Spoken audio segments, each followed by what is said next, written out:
Hi everyone, it's Heather and I'm back. Oh, hello. Sammy saying hello too. So, I did record a video last week. I didn't get around to editing it and I don't really feel like it was worth uploading. Mostly because it was just me talking about the whole, I guess, drama that Michael Nesmith posted about people calling the cops to check up on him. I was just talking about my thoughts on that, and I don't really feel like I said that much in like a 10-ish minute video. Basically, I kind of feel like it really didn't feel like those words were coming from him, particularly the part where he actively called people to, he basically called on his fans to go after these people, which is a total no-no. Any media personality, anyone with any following knows that when they have a large following, like, and you send people after someone, that's just a disaster waiting to happen. You're basically calling on them to abuse and bully and harass other people, which is a big no-no. I was not happy about that. I think it's normal for people to be concerned about his welfare, mainly because these are people that knew him and are like, hey, things are really changing and this is not the person that I knew, and there seems to be one or two people at the center of that. I don't know the full story. I know as much of it as I can. Basically, I follow Naked Persimmon, so I've been like following their side of the story. I don't claim to be an expert on this, and I know this is just my opinion. This is not the opinions of the Wool Hat Club as a whole. That's just what was on my brain at the moment. Yeah, I was not happy about that. Ultimately, I don't really think that there's anything that Monkeys fans can do about that. As much as we can say that we're concerned, if this assistant or whatever is basically controlling all of his social media pages and controlling what he sees, particularly with blocking people that disagree with her or call her out, then I don't think that there's anything that we can do that would reach him. I don't know, it's a tricky situation. I don't want to be a total downer or a pessimist, but there's only so much that we can do. It's normal to be concerned. I don't think we can do much more than that. Let's move on to something lighter. Today I looked at the episode Too Many Girls, aka Davy and Fern. Overall, I gave it a 7 out of 10. It was pretty good. I hadn't seen this episode in so long. Like, I barely remembered any of it. I don't think it was terribly memorable, but it wasn't bad in the least bit. I also wrote more than I normally do, so we'll see. The first thing I noticed right off the bat, the first girl to pop up is our friend Valerie Cares. She's in so many episodes, and this was no exception. That always puts a smile on my face, and I'm like, hey, there she is! I also added, I liked how the opening bit wasn't necessarily connected to the plot. Like, it stood alone. You could have tacked it onto any episode because that's just Davy being Davy. But it still went with the episode. It went with the theme of the episode of Davy being absolutely real crazy. I felt like it was really good filler. Like, they planned it out well. And I don't think it was filler. I think it was, like, planned to be part of the episode, but it just sort of sets up the theme that they go with. It can be set aside from the whole plot, but it's really good working with the episode. Logistically, it made me happy. Another thing I noticed on a visual aspect, the colors were really muted during the whole episode. Like, everything seemed very pale when it's normally more vibrant. And I don't know if that was just the quality of the film that it was filmed on. I don't know if it was just the copy of it that I was watching on YouTube. I'm not sure. Another thing, the version that I watched on YouTube, it was blurred out. And I knew there was that scene with Fern in the bikini that was blurred out. I knew that happened. I don't remember if I've seen the version with it not blurred. I probably have, but it was just so funny to me on multiple levels because the way that it was done was so bad that it was just so obvious, and it called all the attention to her boobs. All of it. It was so badly done. And I'm like, if you want to cover this up and make it look subtle, don't do that. They could have maybe dressed her in a different way that would make her look attractive to Davy, but also appease the censors. But it was also really funny that a woman in a bikini had to be censored in 1966 or 7, maybe it was 7, probably 6. I don't know. It's all a blur to me. It was just funny to me. Like, it was ridiculous in so many levels. I also feel like there were other episodes that had women in bikinis that were not censored. No clue what's going on with that. One thing I noted, I'm not going to nitpick about this, but if I was going to nitpick, I would say that Davy could have, like, picked up the chair that he was chained to and carried it with him on the way to the tea shop. He totally should have done that, but I see why they didn't do that for comedic purposes. Like, it's a total nitpick, but, like, just thinking from the perspective of someone with a brain cell, it's only one, but it's there. I was like, why don't you just pick up the chair? I also said, why are Davy and Fern the only people sitting in the audience? Maybe it was so that, like, he didn't see them and, like, catch on, because they wanted to do their really fun, elaborate bit to get the point across. But it was just weird, because you'd think there'd be other performers, too. Obviously, you could say, like, oh, they just skipped through them and they only showed the monkeys ones. But that doesn't really account for why there was only Davy and Fern sitting in the audience. It was kind of odd. And another thing, I have no idea what they could have sprayed into his mouth that would weaken his voice.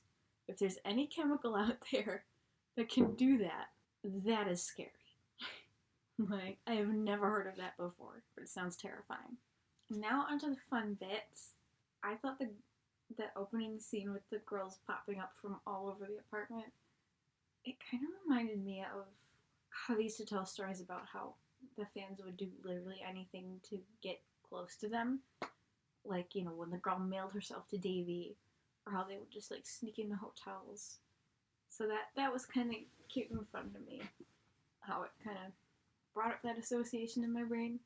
Like, that was actually something they kind of dealt with on a similar level. Not quite as invasive, but attempts were made. Like, good on those girls. I would have tried to get close to them too. Peter's magic act was so funny. It was just so cute. And then Mike doing different drum and being just so adorably anxious about it. So cute. Mickey's comedy routine. It was so perfect. Like, it's so Mickey.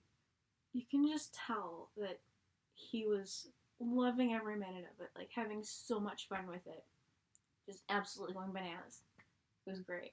At one point there was a shot with the announcer for the competition, and the look on his face, it looks like he just wants to murder Mickey. Like, he pissed him off so bad. It was the funniest thing. I also noted that Davy and Fern's bit would be so cute if it hadn't been sabotaged for obvious reasons. The bit with our sponsor was kind of funny. They were like, oh, now for a word from our sponsor. The guys were like, our sponsor.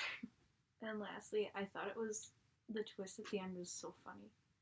Where Davy and Fern beat the monkeys in the competition. Like, literally the boys had, like, a solid act. I'm a Believer is a great song. I think it was I'm a Believer.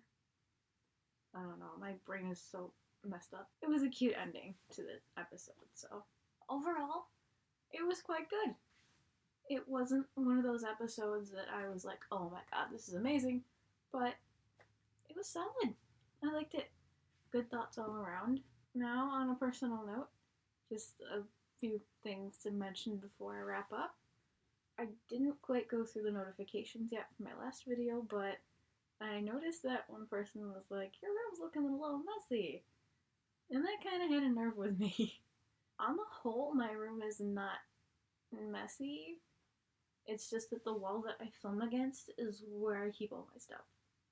And I have a lot of stuff, and I don't have very many, like, shelves and, like, boxes and things to, like, keep it in. It's a lot of stuff, but I try to keep the stuff in like the piles organized. Like, I don't know, it's not as bad as it seems. And like most of the floor is pretty clear. I shouldn't really have to defend my room. I know it wasn't an aggressive comment and I'm not like mad at that person, but it was just kind of weird to point out and it made me uncomfortable. I don't know. I've seen way worse, by the way, by people my own age. But yeah, it's not as bad as it seems. And on another note, I am finally going to be going back to work. I did go in yesterday. I'm actually recording this Sunday night, which is crazy for me. I normally like Thursday or Friday morning recording stuff. So I'm never this far ahead. I don't even know why I had the motivation to film today, but I will finally have something to do with my day. My store is opening Monday, and I was helping them get ready for it yesterday. That was a trip. I am going to be miserable there.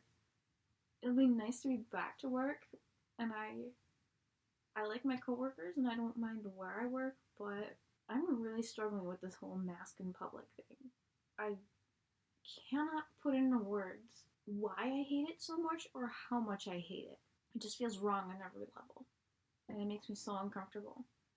And I know it sounds like a horribly selfish thing to say, because it's like for public safety, but to be mandated to wear it, I'm the kind of person where if you force me to do something or else, I will not want to do it, but if you give me the choice, I might consider it. I probably wouldn't. The fact that it's like law, I cannot fucking wait to get rid of these fucking masks. They're horrible. I hate it. It's like I want to poke air holes in there so I can breathe. You know? I sound like the world's biggest bitch. I don't know, it just makes me so uncomfortable. And really, I think that's the only thing that's gonna bother me a lot. I can tell that my store is going to be swamped with people once it opens. And the kind of people that come to our store, most of them are very nice, but they can be Karens.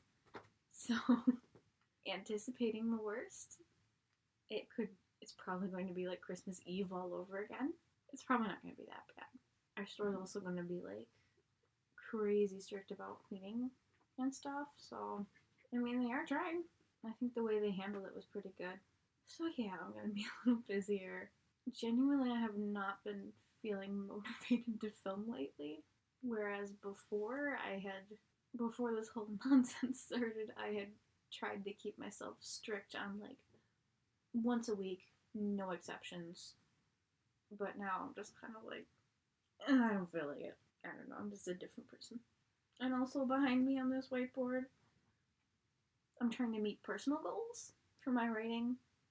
I've been working on, well, for a long time now, I've been working on developing scripts for a television show that I'm in the process of writing. Obviously, it's what I want to do with my career, but God knows if it'll ever come to be. Mostly now, it's just getting as many scripts written as I can and developing this as much as I can, and most importantly, developing my writing skills. I have to learn a lot of different things. I have to be comfortable with the format. I just have to keep improving myself. I can see, like, as I look back on older drafts, older writing and everything, I can see how I've progressed, and it's really cool to me. I've been trying to finish at least one script per week. I have so many drafts that I've begun. It's doable. I almost didn't make the cut this week, but as you can see, I did. So, yeah.